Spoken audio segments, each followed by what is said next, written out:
தமிழ்நாட்டினுடைய முதலமைச்சர், எங்களுடைய கழகத்தினுடைய தலைவர் அண்ணன் தளபதி அவர்களுக்கும், அதற்கு உறுதுணையாக இருந்த எங்கள் கழகத்தினுடைய இளந்தலைவர் மரியாதைக்குரிய சின்னவர் அண்ணன் உதயநிதி அவர்களுக்கும் என்னுடைய நன்றியினை உங்கள் வாயிலாக தெரிவித்துக் கொள்கின்றேன். அதேபோல இன்று வேட்பாளர் அறிவிக்கப்பட்ட பிறகு எங்களுடைய தமிழ்நாட்டினுடைய முதலமைச்சர் அண்ணன் தளபதி அவர்களை சந்தித்த பொழுது முதலில் காங்கிரஸ் கட்சியினுடைய அலுவலகத்திற்கு சென்று காங்கிரஸ் கட்சியினுடைய தலைவர் அவர்களையும் அங்கே இருக்கின்ற அந்த கட்சியினுடைய நிர்வாகிகளையும் சந்தித்து விட்டு வாருங்கள், அவரிடத்திலே போய் பேசிவிட்டு அவர்களுக்கு மரியாதை செலுத்தி உங்களுக்கு வாழ்த்தை வாங்கி வாருங்கள் என்று சொல்லியிருக்கிறார். அதனால் எங்களுடைய தலைவர் தளபதி அவர்களை பார்த்தவுடன் நேராக நான் வந்த இடம் காங்கிரஸ் பேரியக்கத்தின் இந்த சத்தியமூர்த்தி பவன். அதே போல இந்த தேர்தலை பொறுத்த வரைக்கும் திராவிட முன்னேற்ற கழகம் மிகப்பெரிய ஒரு பெரிய வெற்றியை பெறப்போகிறது. தமிழ்நாட்டில் இதுவரையிலும் நடைபெற்ற தேர்தல்களிலே இப்படிப்பட்ட வெற்றியை எந்த ஒரு அரசியல் இயக்கமும் பெறவில்லை என்கின்ற ஒரு வரலாற்றை எங்களுடைய அண்ணன் தளபதி அவர்கள் இந்த தேர்தலிலே காட்டப்போகிறார். அதே போல இந்த தேர்தலினுடைய கதாநாயகனாக கடந்த 4 ஆண்டு கால ஆட்சியிலே எங்களுடைய தலைவர் தளபதி அவருடைய திராவிட மாடல் அரசு செயல்படுத்தி இருக்கின்ற மக்கள் நலத்திட்டங்களான மகளிர் உரிமை தொகை, புதுமைப்பெண் திட்டம், விடியல் பயணம் திட்டம் என்று சொல்லி ஒரு மிகப்பெரிய பட்டியலே போடலாம். இந்த மக்கள் நல திட்டங்கள் தான் இந்த தேர்தலினுடைய மிகப்பெரிய கதாநாயகன் இருக்க போகிறது.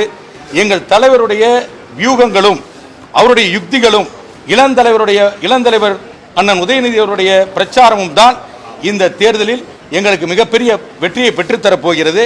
அதோடு மட்டுமல்ல, தாங்கள் வைத்திருந்த தொகுதியை திராவிட முன்னேற்ற கழகத்திற்கு விட்டுக் கொடுத்து தோழமையோடு எங்களோடு இணைந்து மிக வேகமாக பணியாற்றுவதற்கு தயாராக இருக்கின்ற காங்கிரஸ் பேரியக்கம் உள்ளிட்ட அனைத்து தோழமை கட்சிகளும் இன்றைக்கு எங்களுக்கு வாழ்த்து சொல்லி இருக்கிறார்கள் திராவிட முன்னேற்ற கழகம் போட்டியிடுவதற்கு. எனவே அவர்களுடைய ஆதரவோடு மிகப்பெரிய வெற்றியை தமிழ்நாட்டிலே திராவிட முன்னேற்ற கழகம் பெறப்போகிறது.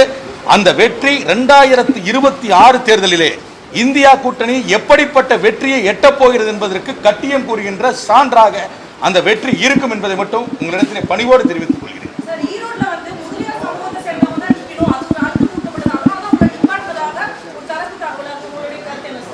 அது மாதிரியான அழுத்தம்லாம் எதுவுமே கிடையாதுங்க. என்னென்னு கேட்டீங்கன்னா, போன முறை அண்ணன் EVK இளங்கோவன் அவர்களுக்கு வாய்ப்பு கொடுக்கப்பட்டது, அவர் நின்றார். அதனால் இதில் சாதிக்கோ மதத்திற்கோ இடமில்லை.